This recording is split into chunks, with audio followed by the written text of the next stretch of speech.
इस फिल्म की कहानी एक ऐसी लड़की के ऊपर आधारित है जिसे उसका मकान मालिक रोज बेहोश करके उसके साथ गलत काम करता था। पर जब उस लड़की को इस बारे में पता चलता है तो कहानी में आगे क्या होगा ये हम आज की इस एक्सप्लेनेशन में देखने वाले हैं। आज मैं जिस फिल्म को एक्सप्लेन करने वाला हूँ उसका नाम है द रेजिडेंट और ये फिल्म 2011 में रिलीज हुई थी। मूवी की शुरुआत में हम जूलियट नाम की एक लड़की को देखते हैं जो एक नर्स है और एक हॉस्पिटल में काम करती है। फिर रात को जब जूलियट अपने होटल में आती है तो हम देखते हैं कि वो काफी परेशान है और किसी चीज के बारे में सोचकर सो नहीं पा रही है। दरअसल हाल ही में जूलियट का ब्रेकअप हुआ है जिस वजह से वो थोड़ा डिस्टर्ब रहने लगी है। फिर अगली सुबह जूलियट एक रेंटल अपार्टमेंट देखने जाती है लेकिन उसे वो अपार्टमेंट बिल्कुल भी पसंद नहीं आता। फिर इसके कुछ देर बाद उसे एक दूसरे अपार्टमेंट के लिए कॉल आता है तो जूलियट उसे देखने के लिए उस अपार्टमेंट में पहुंच जाती है। वहां पर वो उस अपार्टमेंट के मालिक से मिलती है जिसका नाम मैक्स होता है। मैक्स उसे वो अपार्टमेंट दिखाता है और जूलियट को वो बहुत पसंद भी आता है। पर वो अपार्टमेंट बहुत बड़ा था तो जूलियट को लगता है कि शायद उसका रेंट भी ज्यादा होगा, लेकिन मैक्स उसे इसका रेंट बहुत कम बताता है। जूलियट जब इसकी वजह पूछती है तो मैक्स बताता है कि इस बिल्डिंग के नीचे से ट्रेन गुजरती है जिस वजह से लोगों को बहुत डिस्टर्बेंस होती है और इस वजह से उसने इस अपार्टमेंट का रेंट कम रखा है। पर जूलियट को इससे कोई प्रॉब्लम नहीं थी, इसलिए वो इस अपार्टमेंट को रेंट करके वहाँ पर शिफ्ट करने लगती है। इसी दौरान वहाँ पर उसकी मुलाकात मैक्स के ग्रैंडफादर से होती है जिनसे बात करते वक्त जूलियट को उनका बिहेवियर काफी अजीब लगता है। फिर एक रात जब जूलियट अपने बेडरूम में सो रही थी तभी वहाँ पर उसे किसी के होने का एहसास होता है। पर जूलियट जब उठकर चेक करती है तो उसे वहाँ पर कोई भी दिखाई नहीं देता। अब ये देखकर जूलियट वापस सोने चली जाती है पर तभी वहाँ पर हम किसी की परछाई को देखते हैं जिसका मतलब है कि कोई जूलियट के ऊपर नजर रख रहा है। फिर अगली सुबह जब जूलियट जॉगिंग करके वापस अपने अपार्टमेंट में आती है तो उसे अपने गेट के बाहर एक गिफ्ट मिलता है जिसको देखकर उसे लगता है कि शायद ये मैक्स ने ही रखा होगा। लेकिन बाद में जब वो मैक्स को गिफ्ट के लिए थैंक्स बोलने जाती है तो मैक्स उसे बताता है कि ये गिफ्ट मैंने नहीं बल्कि मेरे ग्रैंडफादर ने दिया है। ये सुनकर जूलियट मैक्स के ग्रैंडफादर को थैंक्स बोलने जाती है पर वो ठरकी बुड्ढा उसी पर ही लाइन मारना शुरू कर देता है और वो उसे अपने साथ कुछ टाइम स्पेंड करने के लिए बोलता है। लेकिन तभी जूलियट कुछ काम का बहाना लगाती है और वहां से चली जाती है। फिर अगले दिन जब जूलियट अपने एक फ्रेंड के साथ आर्ट एग्जीबिशन में थी तभी वहां पर मैक्स भी आ जाता है और वो जूलियट से बातें करने लगता है। फिर वो दोनों कुछ देर तक वहां पर बकचोदियां करते हैं और फिर जूलियट मैक्स को अपने साथ घर चलने के लिए बोलती है। फिर वो दोनों साथ में घर जाने लगते हैं और इसी दौरान उन दोनों के बीच में काफी अच्छी दोस्ती भी हो जाती है। तभी वहां पर हम जूलियट के एक्स बॉयफ्रेंड जैक को देखते हैं जो कि दूर से उन दोनों को देख रहा होता है। फिर घर पहुंचकर जूलियट के मन में ठरक जागने लगती है और वो लपक कर मैक्स को किस कर लेती है, लेकिन तभी मैक्स उसे रोक देता है। अब इससे जूलियट को काफी अनकंफर्टेबल फील होता है और वो मैक्स को सॉरी बोलकर वहां से चली जाती है। फिर अगले दिन जब जूलियट अपने हॉस्पिटल में थी तभी वहां पर उसे मैक्स का कॉल आता है और वो आज रात को उसे डिनर पर इन्वाइट करता है। फिर रात को जब वो दोनों साथ में डिनर कर रहे होते हैं तो जूलियट मैक्स से पूछती है कि तुमने अभी तक शादी क्यों नहीं की, क्या तुम सलमान भाई के फैन हो। अब इस पर मैक्स मुस्कुराते हुए उसे बोलता है कि मुझे कभी भी इन चीजों के लिए टाइम ही नहीं मिला क्योंकि मेरा ज्यादातर टाइम इस घर और ग्रैंडफादर की देखभाल में चला जाता है। फिर डिनर खत्म होने के बाद जब मैक्स वहां से जा रहा था तभी जूलियट के अंदर फिर से ठरक जागने लगती है और वो मैक्स को पकड़कर किस करने लगती है। इसी दौरान फिल्म फ्लैशबैक में जाती है और हम देखते हैं कि मैक्स जूलियट को पहले से ही जानता था। दरअसल एक दिन जब वो अपने ग्रैंडफादर को हॉस्पिटल लेकर आया था तब वहां पर उसने पहली बार जूलियट को देखा और इसके साथ ही उसे वहां पर यह भी पता चला कि जूलियट अपने लिए एक अपार्टमेंट ढूंढ रही है। इसलिए मैक्स ने जूलियट को अपना अपार्टमेंट रेंट पर देने के लिए कॉल किया।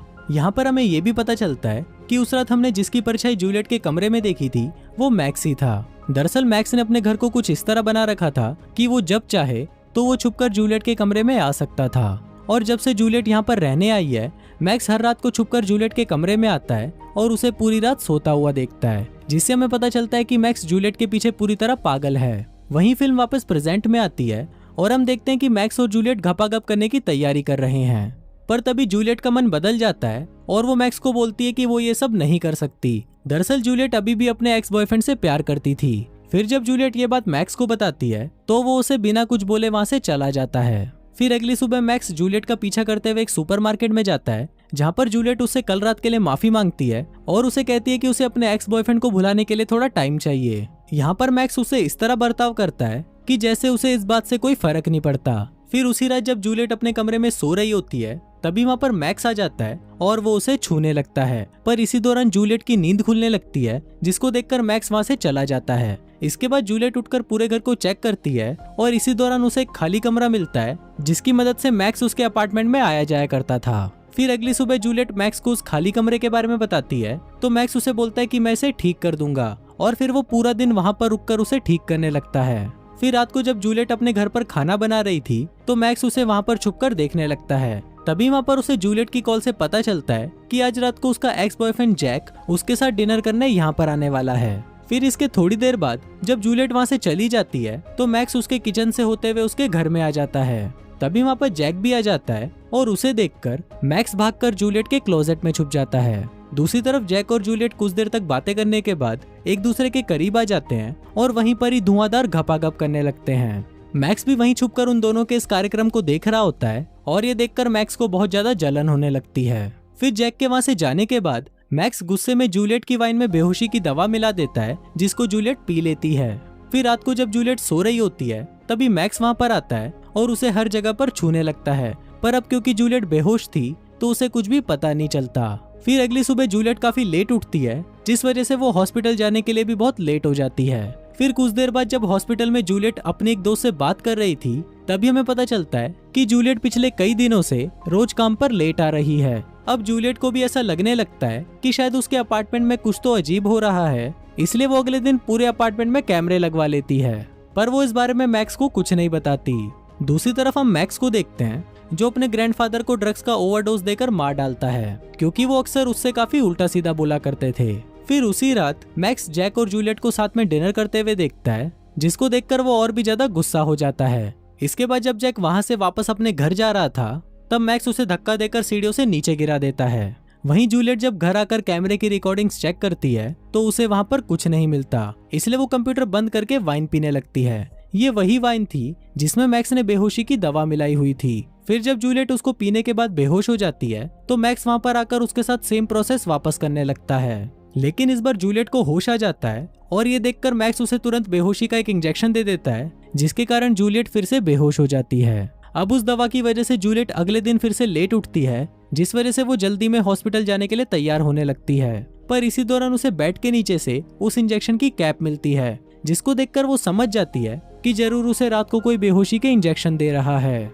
इसके बाद हॉस्पिटल जाकर जूलियट अपना खून और यूरिन टेस्ट कराती है ताकि वो पता लगा सके कि कोई उसे ड्रग्स तो नहीं दे रहा। इसके बाद जूलियट को जैक का मैसेज आता है जिसमें उसने लिखा था कि वो आज रात को उसके घर पर डिनर के लिए आ रहा है। दूसरी तरफ हम मैक्स को देखते हैं जो जूलियट के कमरे में आकर उसकी चीजों को छूने लगता है, पर तभी वहाँ पर जैक भी आ जाता है और वो उसके घर में आकर मैक्स के उस सीक्रेट दरवाजे को देखने लगता है, लेकिन तभी मैक्स उसके पीछे आ जाता है और सीन यहीं पर कट हो जाता है। वहीं हॉस्पिटल में हम जूलियट को देखते हैं जिसे अपनी रिपोर्ट पढ़कर पता चलता है कि उसके खून में ड्रग्स हैं। अब जूलियट इससे काफी ज्यादा डर जाती है और वो मैक्स को फोन करने की कोशिश करती है ताकि वो मैक्स को घर जाने से रोक सके, लेकिन बहुत कोशिशों के बाद भी मैक्स का कॉल नहीं लगता। इसके बाद जूलियट भागकर अपने घर जाती है और वो अपने कैमरे की रिकॉर्डिंग्स चेक करने लगती है। तभी उसे भी पता चल जाता है कि उसे हर रात ड्रग्स देने वाला और कोई नहीं बल्कि मैक्स ही था। अब ये देखकर जूलियट बहुत ज्यादा डर जाती है, लेकिन तभी वहाँ पर उससे मिलने मैक्स आ जाता है और वो अपने साथ एक वाइन की बोतल भी लाया था। अब जूलियट उससे काफी नॉर्मली बातें करती है ताकि मैक्स को शक ना हो कि उसे सब कुछ सच पता चल चुका है। इसके बाद मैक्स जूलियट को वाइन ऑफर करता है तो जूलियट उसे कोई बहाना लगाकर उस वाइन को पीने से मना कर देती है क्योंकि उसे भी पता था कि मैक्स ने जरूर इसमें कुछ मिलाया होगा। अब मैक्स को भी शक होने लगा था कि शायद जूलियट को सब कुछ पता चल चुका है, इसलिए वो एक ड्रग्स वाला इंजेक्शन लेकर जूलियट को बेहोश करने की कोशिश करता है, लेकिन तभी जूलियट एक चाकू निकालती है और वो उससे मैक्स पर अटैक कर देती है। अब वो दोनों वहाँ पर कुत्ते की तरह लड़ने लगते हैं, पर तभी जूलियट किसी तरह उससे पीछे छुड़वाती है और बाथरूम में जाकर खुद को लॉक कर लेती है। फिर कुछ देर बाद जब जूलियट आईने में अपनी खूबसूरत शक्ल को निहार रही थी तभी मैक्स वहाँ पर आकर उसे पकड़ लेता है और उसे मारने की कोशिश करता है, पर तभी जूलियट उस पर फिर से हमला कर देती है और वहाँ से भाग जाती है।